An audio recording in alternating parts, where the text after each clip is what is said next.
The choice is clear. And here it is. Which side will tell you the truth? Now, they're all politicians, so all politicians are going to lie. So let's narrow it down. Which politician is going to use the tools that you believe in? Which side believes we as a nation are under God?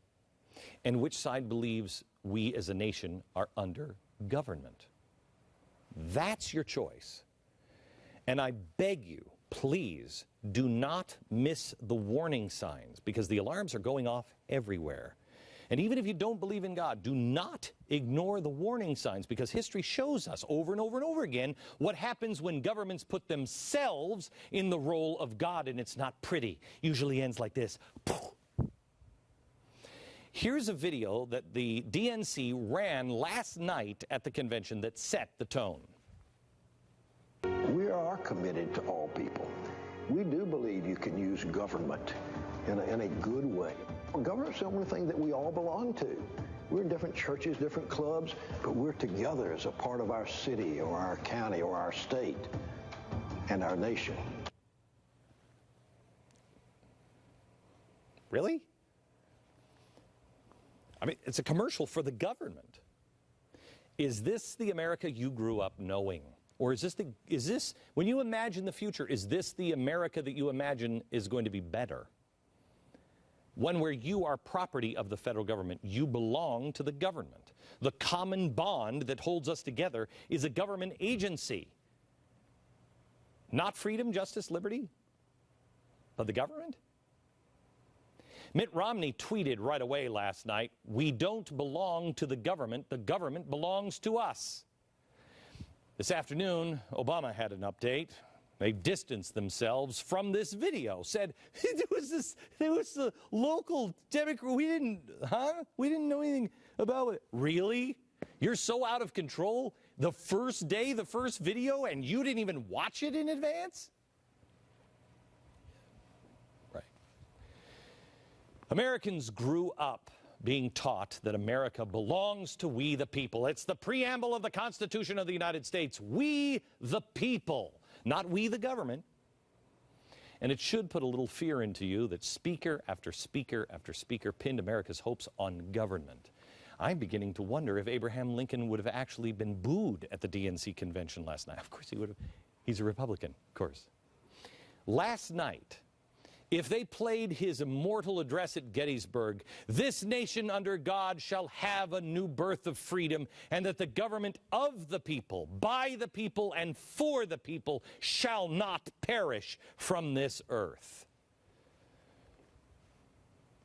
It's a clear choice.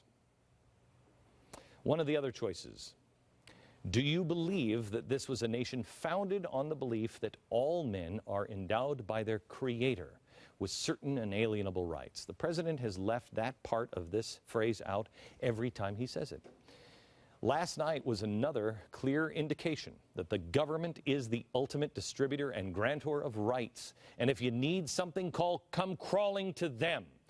Write Barack Obama a letter begging him for help, and perhaps he will grant your dearest wish. Don't bother asking God, because now at least the Democratic Party, the people who wrote and voted on the platform, say God really isn't important. They have completely removed him now from the Democratic platform. In your wildest dreams, why would you do this? In 2004, there were 7 mentions of God. In 2008, it was down just to 1. We need a government that stands up for the hopes and the values and the interest of working people and gives everyone willing to work hard the chance to make the most of their God-given potential. But in 2012, in this platform, they've changed it. They made a slight revision. They took out God-given potential and replaced it with our talent and drive. Why? Why would you delete that? Why?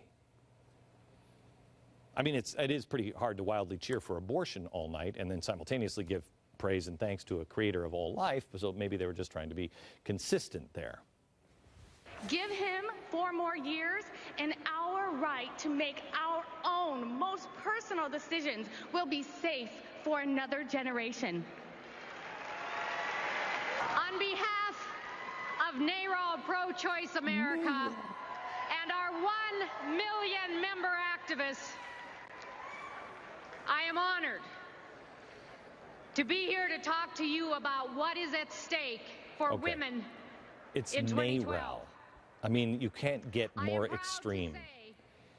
Bread Bear had the audacity to ask Dick Durbin, why was God removed? Simple question that he asked after ABC asked the same question. Well, you'd think it'd be simple, but it really wasn't. Let's start there at that piece that you just saw. God out of the platform.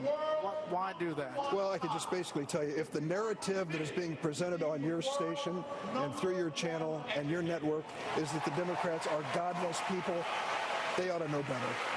God is not a franchise of the Republican Party. No. Those of us who believe in God and those of us who have dedicated our lives to helping others in the name of God don't want to take a second seat to anyone who is suggesting that one word out of the platform means that the Democrats across America are godless. No.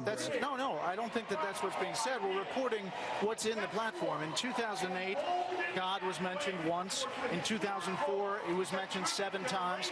In 2000, God was mentioned 4 times. So it's what's just your a question. The question is why take it out in this time? What I'm basically saying to you is if you're trying to draw some conclusion that the Democrats are godless, present your evidence. Present your evidence. I'm just asking the question, why was the word taken out? I'm just telling you, you are carping on a trifle. He can't answer. There is no reason to do that. There's no reason to do that. So he gets combative. Gibbs and other surrogates dodge the question, giving the impression, nothing to worry about, nothing to see here, people. They are the same people that told us in 2008 when we raised concerns about, didn't this guy sit and listen to a Marxist pastor tell us GD America? Yeah, it doesn't mean anything. You're barking up the wrong tree. They also told us, don't worry about it. When the president, as a candidate, said, I think it's better when you spread the wealth around, we said redistribution of wealth, and they said, don't worry about it. He loves the founding principles of this country as much as the next guy. Nancy Pelosi told us we just have to pass health care to find out what's in it. Why can't they ever just tell us now? Why put something else in place of God on the platform? Why delete him and then add Obama's name over 100 times? Recently, the administration edited the presidential profiles on the White House site and somehow found a way to include Obama in the bios of presidents past, including, I think, Coolidge, FDR, and even Ronald Reagan. When Neil Armstrong died a couple of weeks ago, this administration couldn't stop itself. As a salute, it put up a majestic picture of Barack Obama staring at the moon.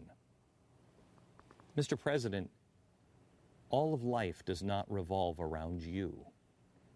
What kind of leader does this stuff? Promotes himself with a poster with his own face on it. His own people make a flag with his face taking out the stars. I mean, I realize when you're running for office, you've got to sell yourself, but in America, you're supposed to do that by talking about the ideas, not how awesome you are.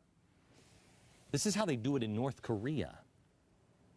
I feel like we're a week away from finding out that, he just shot 18 holes in one. Isn't that amazing? Yeah. And they take him to heaven with birds every night. This election is not just about right and left. It's certainly not about Republicans or Democrats. It's about right and wrong, good and evil, and the soul of America.